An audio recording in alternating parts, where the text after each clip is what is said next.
What's up, you guys? Vinny Vendetta here, and welcome to another Summoner's War video.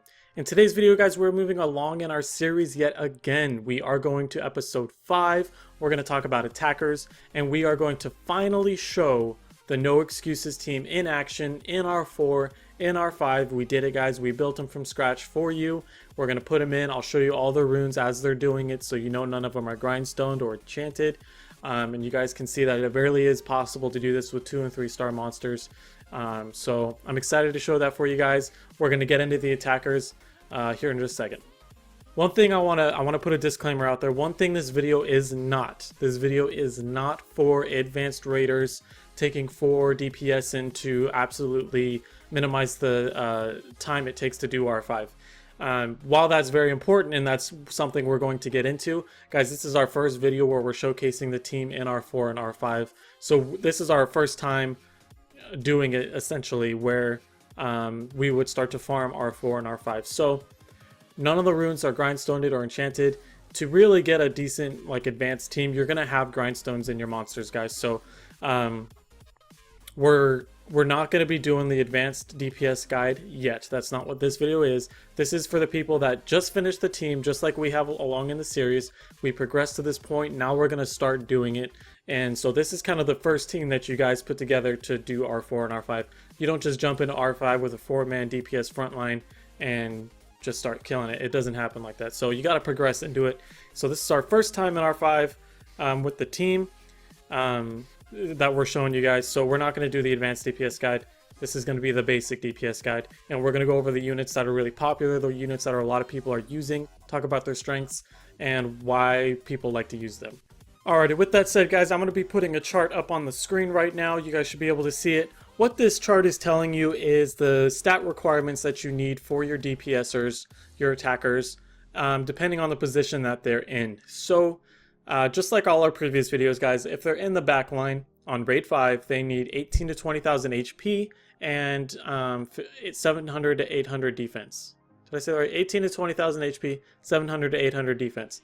If they are in the front line for a 2-man front line for R5, then they need 1,500 defense minimum and 25,000 HP minimum. That's the same information that we've covered all throughout the videos, guys. It doesn't matter what monster it is, they need those stats to survive. But I've put a couple other numbers together with some help from my friends that have been testing this. And these are the numbers that we've kind of come up with. We feel that if you add one more person in the front line, so if you go from a 2-man to a 3-man front line, then you can kind of slack on about 100 to 200 on the defense. So with that said, if you look at the chart, for a 3-man front line, they can have anywhere from like 12 to 1300 defense, more towards like 1300 defense, and around 22 to 25,000 HP. The HP doesn't really change a ton, guys. You still want that 25,000 HP because the damage is going to be the same. It's just going to be split across the 3. And since you're losing that defense, you need to keep the HP consistent. Basically, you're only making up for the lack of defense. When you bring a third person up, it doesn't make up for the lack of HP, so you still need to keep the HP high. For the chart's sake, I'm putting 22 to 25,000, but you still want to keep that 25,000 mark just to be safe. So for 3 people, guys, you can skimp on the defense, do 1300 for the defense, and then for a 4-man front line, you can do like 10, 11, 12. Obviously keep it as high as you can, but I think you can get away with 1100 defense with a 4-man front line. So those are just some numbers that we're playing around with. Obviously, the more defense you take out, the faster your runs have to be, the more everybody else has to pick up DPS. But we'll get into that in our advanced raid guide. But for the beginner's guide, what I recommend is, unless it's a defense-based attack unit like Copper or the Monkey Kings or something like that, what I recommend is just putting your attacker in the back line. So it has little stat requirements as far as survivability, but you can give it stats so that it can still do a decent amount of damage.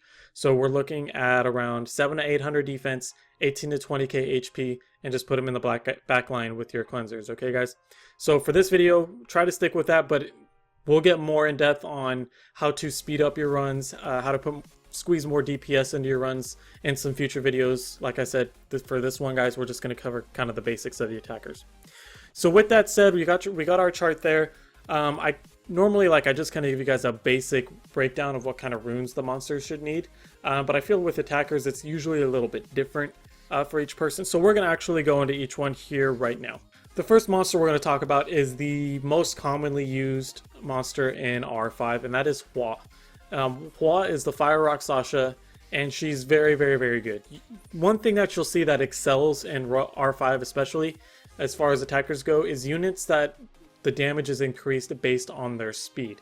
As you guys know, if you want your monsters to be taking turns, they have to be faster than the boss. And I recommend at least 160 speed pretty much for all your units, unless they are solely like frontliners that are just going to do primary debuffs and secondary debuffs. You don't need that much speed. But for your healers and your cleansers, obviously we talked about that. We're talking like 200 plus for your cleansers, 160 plus for your healers. And I would even recommend 160 plus for your DPS, because the DPS is important, guys. It's not just being able to survive through the raid. If the raid takes too long, the boss is going to get too strong, and it doesn't matter what kind of stats your monsters have, he's going to kill them all. So bringing a decent attacker and bringing that damage is essential. It's not just, you know, a bonus. It absolutely has to be there. So I recommend doing it for that reason. The speed, keeping the speed high. And Hua is one of the monsters that excels on that. Her damage is increased with her speed. She also has an attack bar reduction, which is the other like super major plus thing that your DPSers can do. Decreasing the attack bar allows your whole team to pretty much get another turn in before the boss does, which is amazing. So damage based on speed, attack bar reduction, and then debuffs, either primary or secondary, are huge. And Hua covers all of that. She has damage based on speed, which is great. She has attack bar reduction, and then her first skill can also put a slow debuff on the boss. So excellent monster. People use her a lot. If you're lucky enough to have her, definitely recommend building her. You can put her, I don't recommend putting her on Violent because you don't want her to take up too many turns, but she can go on Swift for the speed. She can go on Vampire. Some people use her Vampire just to give her the extra survivability if you're having trouble reaching those rune requirements. But she's not going to do a ton of nuke all the time where she can really heal off that. But if you have good Vampire runes to keep her fast, go ahead and do Vampire. You can do Swift. You can even do Fatal if you guys want it. You have fast Fatal set. So standard damaging rune sets, but keep her fast. And one thing I also would like to mention for the runes is attack crit damage attack or speed crit damage attack is your standard build. However, if you have to shy away from that to get her the HP that she needs, maybe do speed HP attack, speed crit damage HP. It really depends on the runes that you guys have and the subs that you have in those runes to make up for those stats. But really any variation of those will work. That's why, again, you know, monsters that their damage is based on speed, you don't necessarily have to have attack crit damage attack for them to really shine.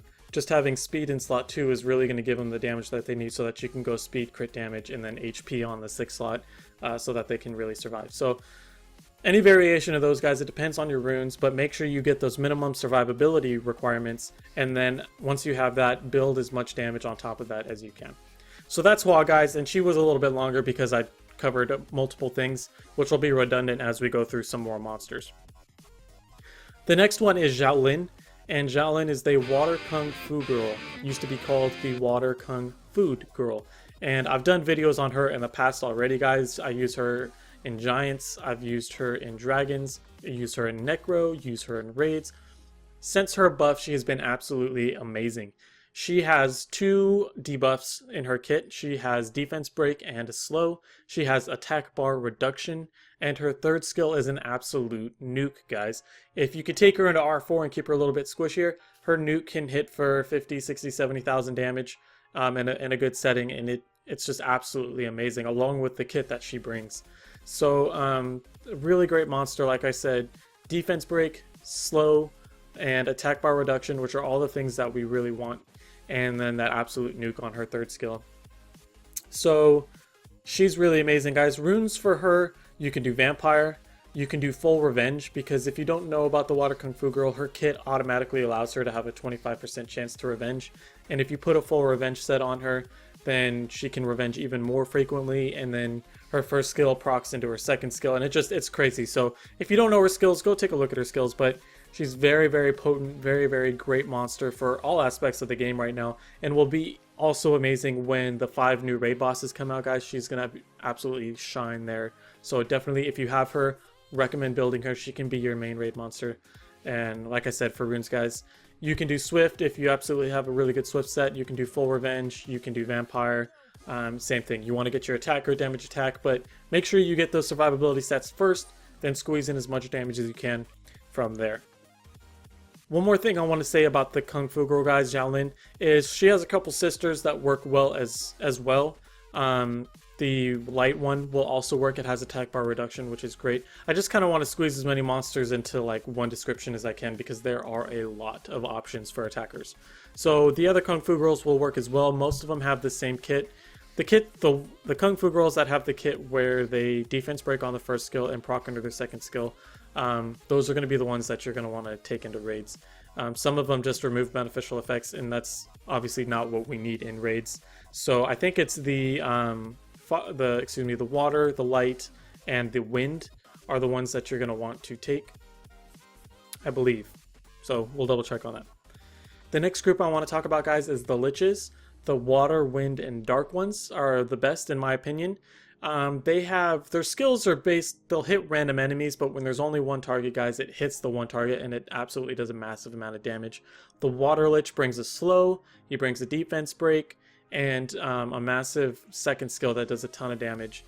So really great monster there. The other Liches, you know, have the same kit where in a normal situation when there's multiple enemies it won't shine as well because it hits random targets, but when there's just one target, guys, the Liches absolutely shine. I think they're going to be great when the new raid bosses come out as well, since there's only one target, and in Necro you can also see them shine at the Necro boss. Another one, and a more common one, is going to be the Magical Archer. Ardella, the wind one, because she is a natural 3-star, and she's going to be the one we're using in the No Excuses team. You can build her a variety of different ways, guys. She's a really great monster because, like we talked about with Wash, her attack is based on speed. So you can do speed, crit damage, HP, and she'll still do a lot of damage. Not only that, she's just so easy to ruin, guys. She has a passive that gives her an extra 25% crit rate, which is huge.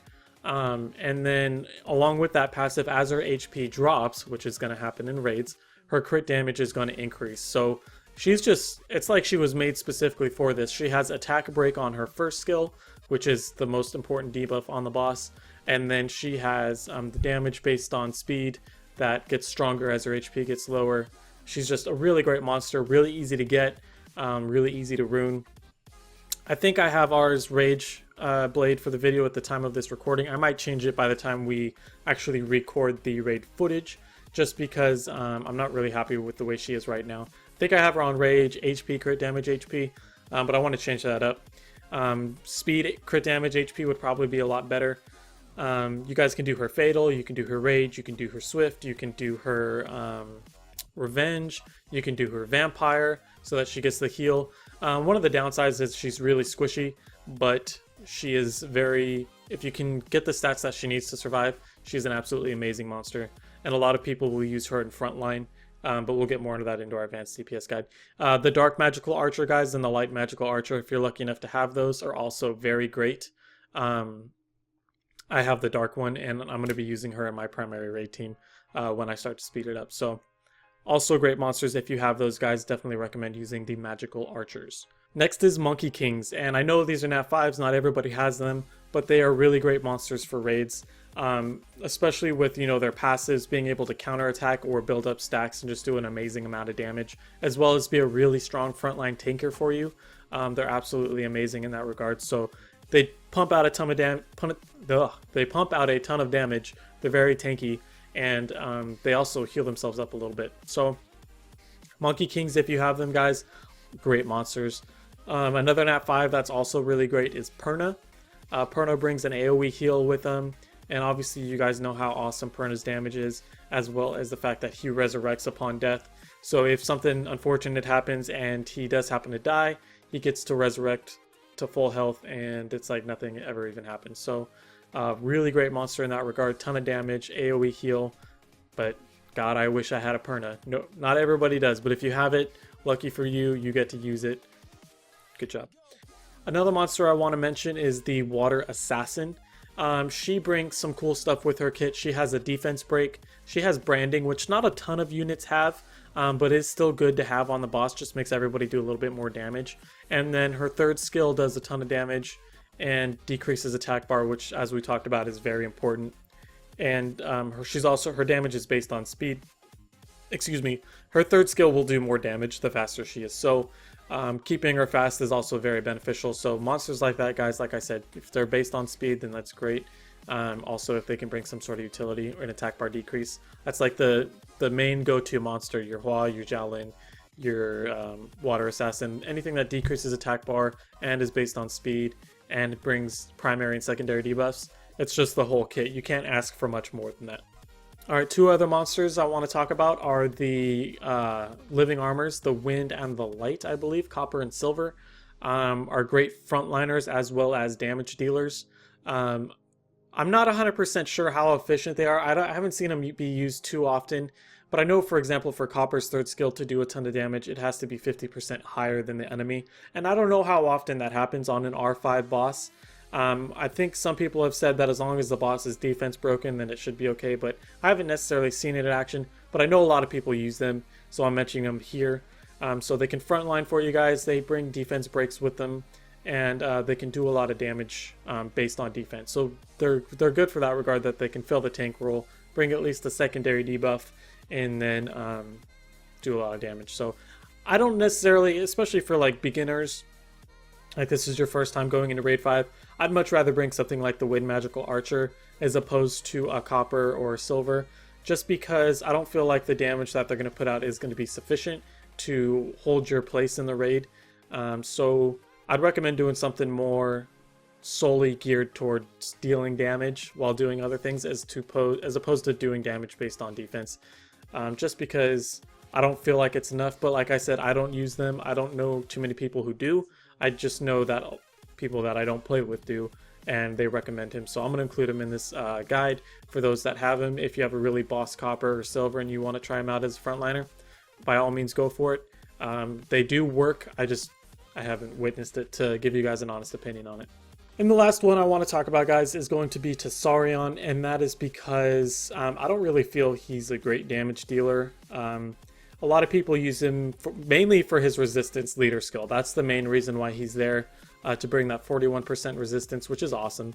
He does have a defense break with his second skill, and he can do a decent amount of damage with his first skill, but a lot of people rune him to be a frontliner as well as a quote-unquote damage dealer. I don't feel he does a ton, not nearly compared to the other damage dealers that we're talking about. Obviously, he can pump out a little bit, but I don't think it's enough to have him be your only damage dealer in the raid. Secondary or third, then absolutely you can squeeze him in there, but I don't think he's super amazing. But he is obtainable, and that's why I want to mention him. He's got the leader skill. He can frontline and pump out a little bit of damage. So if you have him, try him out. If you can put some really good attack runes on him and keep him in the back line so that he can pump out that damage for you, then I recommend using him. But I don't necessarily think he's the best options, especially when there's farmable 3-star monsters that can do the job a little bit better in the attack position role. Obviously, you know, Tesarion can frontline for you, and that's really beneficial. So it depends on what you have. He can work, but I think there's better options in terms of nat 3 stars. So definitely recommend going the other way. But if you have him, try him out. You can do it.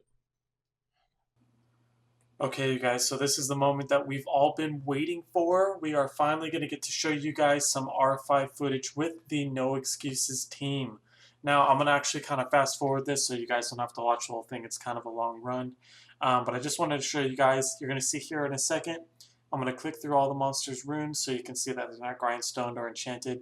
And you can see the monster stats. And then I'll let it play through all the way to the end. And then after the R5 run, guys, I'm going to show an R4 run as well, just so you guys can see that it's been done and that we did it. So yeah, disclaimer, guys, obviously my contribution is going to be really low.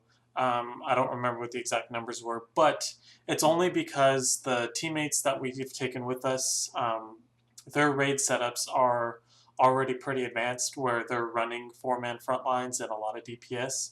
So Naturally, their contribution is going to be a lot higher than mine, considering none of my monsters have grindstone runes, and we're taking natural 2 and 3 star monsters. So we have tested around with this, guys. It is very successful. It works. Even if the teams weren't on such a high contribution, we would still make it through, no problem.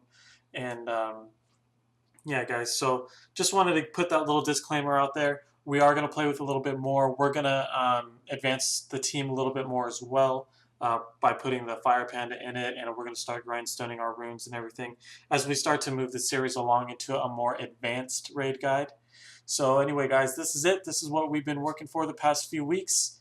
We did it. We beat R4 and R5. I hope you guys, if you've been following along and if you've been building this team, I hope you guys made it too. If you're just now getting to the series, guys, it's very possible. If you're just watching the first 1 or 2 episodes and you didn't think it's possible to do it with that 2 and 3 stars, it very much is, guys. It very much is. So I encourage you guys, if you're struggling in raids, please go back to episode 1, get started, follow along, guys. I built this team along with the series. When the series started, I did not have these monsters built or ruined. So very possible, guys.